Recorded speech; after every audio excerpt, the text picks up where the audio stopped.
আসসালামু আলাইকুম। আমরা নোয়াখালীর যে বন্যার পরিস্থিতি নিয়ে জলাবদ্ধতা নিয়ে চিন্তা করি, কিন্তু চিন্তা করে লাভ হবে কি? নোয়াখালীর প্রধান দুইটি খাল, নোয়াখাল আর ডাকাতিয়া খাল, যেগুলো ভারত থেকে পানি নেমে আসে, এই খালগুলো দিয়ে, যে খালগুলো ডাইরেক্ট বঙ্গোপসাগরে গিয়ে মিলিত হয়েছে। দেখেন নোয়াখাল সৌমনি বাজার হয়েছে নোয়াখালীর দৃশ্য।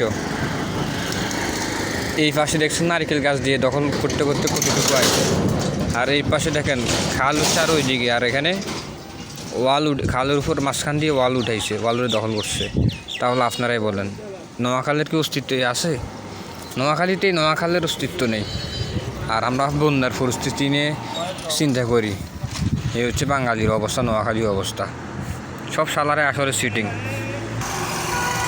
এই যে ব্রিজের আরেক পাশ স্বপ্নের নোয়াখাল, কলা গাছ দিয়ে ঘিরানো নোয়াখাল। তাহলে কোন বাইন চোদের দেশে বাস করি দেখছেন? আর হচ্ছে খাল বরাট, এটা হচ্ছে চিকন, সব দখল। আমরা পানির জন্য চিন্তা করি।